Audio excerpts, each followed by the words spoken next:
Welcome back. To shed more light on the Africa-France Partnership Summit that concluded its activities today in Nairobi, Kenya, with the participation of President Sisi, Kenyan President William Ruto, and French President Emmanuel Macron. We are very much delighted to be joined here in the studio by our very dear guest, Dr. Amany Asfour, President of Africa Business Council and Chair of Trade Promotion Committee and Comesta Business Council. Thank you so much, Dr. Asfour, for being our guest for tonight. My pleasure. Thank you. It's our pleasure always.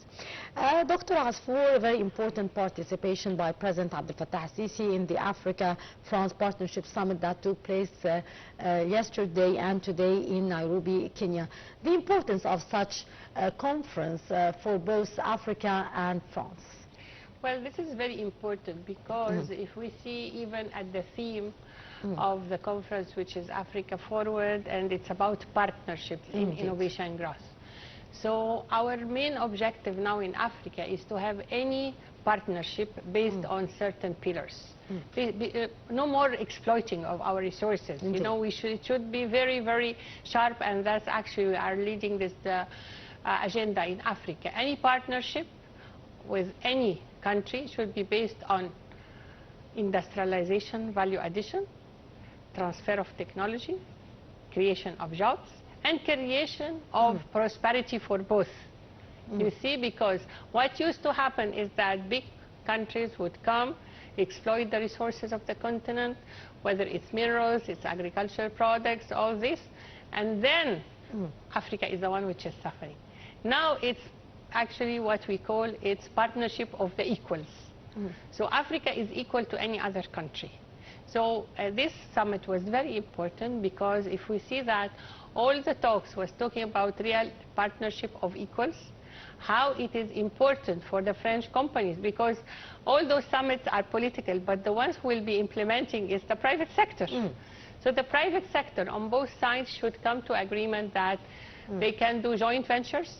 The African government should do incentives for the investment, but this investment should be geared towards real growth, towards sustainability, towards creation of jobs.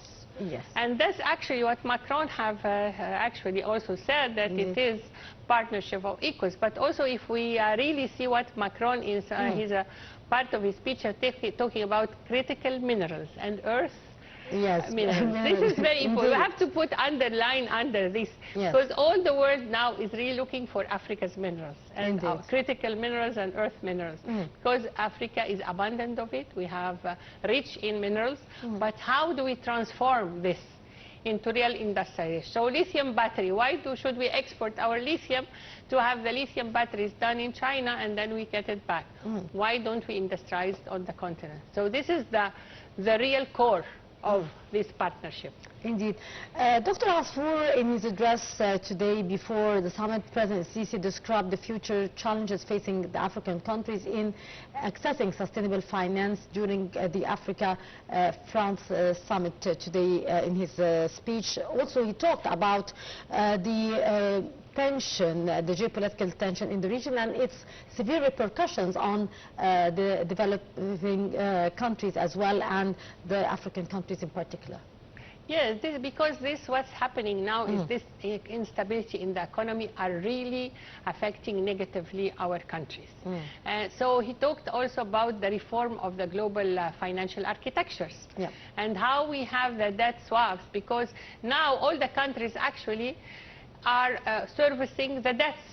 And so instead of investing in health and education, so how can we really transform this? How we have this reform for the financial architecture, global financial architecture, how we increase the global, the economy of the African continent. He also addressed the issue of we have to increase our exports to new markets.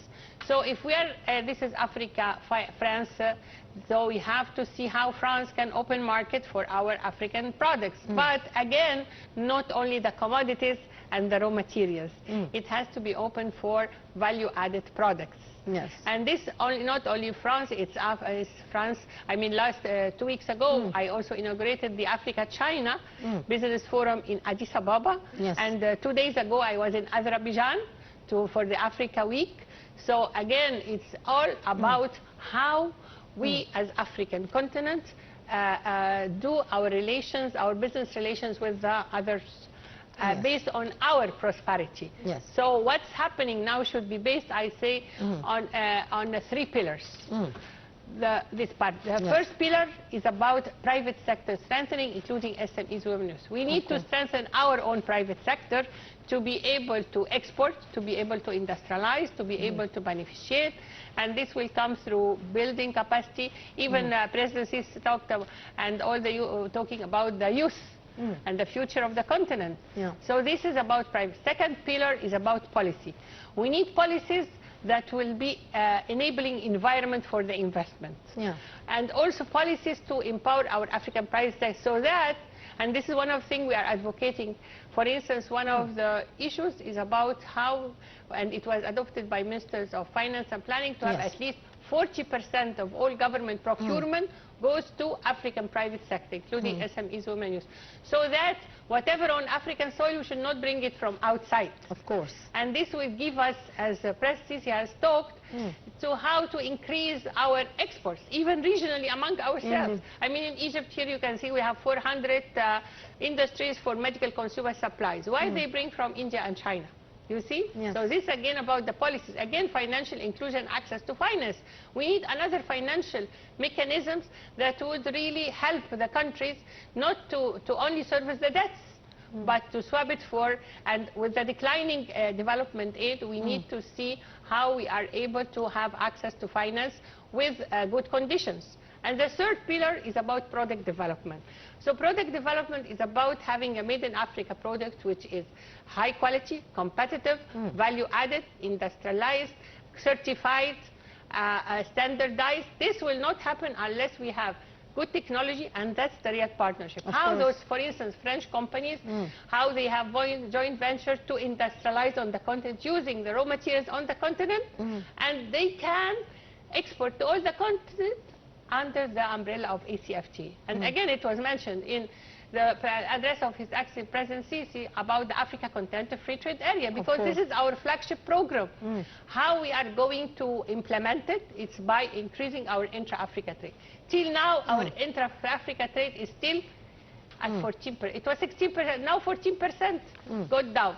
So how we increase our products and the product development by adding value to it. So if we're talking, for instance, about, as they talk, Africa-Europe, or Africa-France, you know, for instance, we are exporting cocoa beans by $5.7 billion, while the chocolate industry in the world is $217 billion. So you see the gap. Of course. So why not the companies itself come and industrialize on the continent and add value to our cocoa beans? You know, same for instance for shea butter. You know, shea butter in West Africa, we are exporting by $90 million, while the shea butter cosmetic industry in the world, the cosmetic industry that has shea butter is exceeding $500 billion. The minerals, take the gemstones for instance. The gemstones go to Jaipur, India to be cut and polished and then go to international jewelers. Again, why we are not having transfer of technology and cutting and polishing across on the continent. So the 400 billion industry could be retained on the continent. Indeed. So this is all actually was addressed in the points of President Sisi and also with Macron. And I really believe that this partnership could happen only by unifying our position as Africa. And that's why Africa Business Council, which I am honored to be the chair, is having a unified position. Our founding vision is a competitive, borderless, innovative Africa for trade, investment, and industrialization. No more trade only, no more trade of commodities or raw materials. So this is our real position. Doctor, you mentioned a very important point that the Business Council is working on, which is industrialization in Africa. How can we develop such a very important sector in the African continent and increase, of course, our exchange of products across the African continent in particular? So this is a very important question, because if we want to increase our products among ourselves, increase intra-Africa trade, we need to know about each other. Indeed. So what we're trying to do now, we want to do a mapping exercise. What's existing on the continent? For instance, here we take sector by sector. What's the agricultural products?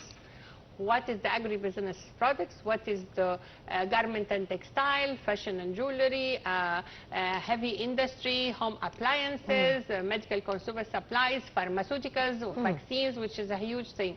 So what is existing on the continent? And then we know from all the countries what they are importing from outside. And this will start to make the B2B the max matching program. And that's actually one of the roles of the Africa Business Council. We have already made trade missions in several African countries to introduce our products to each other. And in the countries which have only raw material, then we see how we really invest in industrialization beside these raw materials. I mean, if lithium is there, then why not to have, and there is already agreement with Zambia, Zimbabwe, the DRC, to see how we are able to have industrial plants. Again, we need to have industrial parks and technology parks. So for instance, with reference to agriculture products, we have already the CAPS, which is a common agro-industrial parks. How we are able to have regional agro-industrial parks and to help each country to be able to industrialize from the raw materials itself. I mean, even, for instance, we have a lot of leather, but it's exported also as such. We have 400 million cattle on the continent, you know, livestock. But we're still exporting leather, which is skin, not even tan. And the other thing is that we are importing dairy products in many African countries. Again, investment, for instance, in health, which is a huge issue, huge sector. The health sector, for instance, we are losing in Africa 70% of our cancer patients compared to 24% in Europe, because we don't have radiotherapy, radiodiagnosis. So again, at Africa Business Council, we have 25 clusters for trade, energy, investment, agriculture, and one of them is health. So we are having a mega project to see how we set up radiodiagnosis, radiotherapy centers across the continent. Again, we are talking to see how we can also industrialize the equipment on the continent. It's not only about importing them. So industrialization is a huge issue. And this how comes a partnership with European, with France, how big companies in France or in Switzerland for chocolate or any part of Europe or even China can come and set up its factories here. But we have to have a good investment and make joint ventures and then industrialize on the continent. Doctor, what are still the challenges that are hindering these sectors to develop in Africa? So that is again the question that everybody is asking. So the whole issue really, of course, information, finance, but again, infrastructure. We need to have need to have roads, aviation, maritime. We need to have connectivity. We need to have energy. Africa possesses 49% of the potential energy of the world. Yet there are 600 million houses are out of electricity. You know? So you have solar energy, you have wind, you have thermal, all this. This is again transfer of technology. How can the companies, whether French companies or other companies, come and invest on the continent for energy? So this is, you cannot do industry and factories without energy. And it's becoming very expensive. And so we can harness the already existing potential of energy in order to make this. Also roads, construction. Why do we bring in outside construction companies? We have our own construction companies on the continent. So we have to use our own expertise.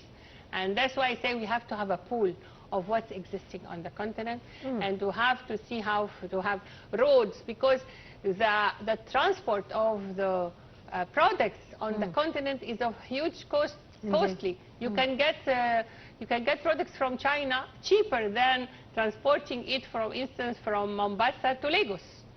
So that's why also roads are very important, and railways. So this is again one thing that could be jointly done with other partners from across outside the continent to come and invest and have their incentives, and win-win situation for everybody. Of course. to create prosperity for everybody. Yes. Doctor, in his address today, the head of state, President Sisi, warned actually, and talked about the repercussions of the growing geopolitical tensions, which is obstructing the global supply chain, harming food and energy security, especially in Africa, since we are already suffering from many of these problems already, even before the start of the war in the Middle East. So how we can cope with such things?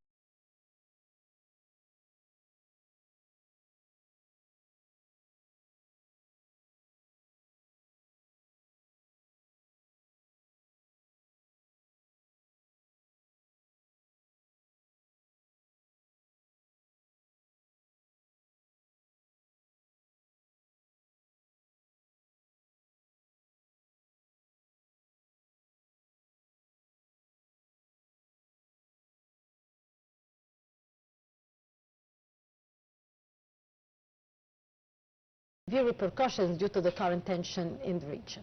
So again, this is a collective effort that has to be done across the continent, because the severe repercussion food security. We are importing every year $100 billion food, and we have 60% of arable land in the whole Africa. So we have the arable land, we have the water, we have the green, we have all the resources. So what's missing? To cultivate our own food security, to be food sovereignty. So this is again one thing that we have to invest in agriculture and agribusiness, not to depend on others to get our food. The second issue is about the disruption of the supply chain. Of course, if we are getting medicine or pharmaceutical from outside, there will be actually a lot of negative repercussion. So how do we have our economic integration? That is very important. Indeed. Africa should be self-reliant on all its products, and anything that we're importing from outside, we see how we substitute it and industrialize it on the continent. Doctor, what importance did President Sisi place on the debt relief and the concessional financing for the African nation in order to achieve the sustainable growth in Africa? So President Sisi made it very clear, and also it is everywhere in Africa we are talking about how to really make reform for the international global financial mechanisms and financial tools, because Africa countries are servicing the debt more than investing in health and education. There should be actually a global reform, a new financial mechanism, innovative financing mechanism, better conditions for financing, you know, for the African countries and the developing countries. And it is time that we unite our efforts and talk to this, because you can find that, for instance, when they give when financing to developed countries will be with lesser conditions than to the developing countries, which is ironic, really. But that's because that is all of us now in Africa are really focusing on this, how to really make this happen, and how to, and there was already a reaction from the Africa financial institutions. So we have now the AMFI, which is the Alliance for all the financial institutions on the continent, which include AfriExim, African Development Bank, Africa Finance Corporation, Shelter Afrique. Many banks came together and financial institutions, and they created our own African club to make sure that they are really financing development and financing mega projects on the continent, and start really to have our self-reliance and to have financial sovereignty. How can we break the circle, the vicious circle of the debt, which are crippling, if I might say, the African economy to a great extent, which was also mentioned today by the President during the summit? So this is, again, it's really follow up on what we are talking. We have to break this vicious circle, because they keep absorbing the money, they keep servicing the debt, and the original debt is there, and they cannot invest in development, they cannot in health, in education. So first, as we mentioned, we have to have these negotiations, okay? Negotiations to see how we are able to swap debts, you know, for growth. We have this debt has to be swapped by all means. for development. And with the decreasing development aid, it's time that all Africans are ready to put pressure. Put pressure in order to see how they can have this debt swaps. And also on the other side, our financial institutions and our governments, should come together to empower the African private sector, because they are the main backbone of the economy. If we don't empower our African private sector and multinational companies, again, take all the procurement, take all the tenders, take all the money, so when are we going to thrive? The main issue is to see how we have our African private sector empowered, that we don't bring from outside the continent to realize our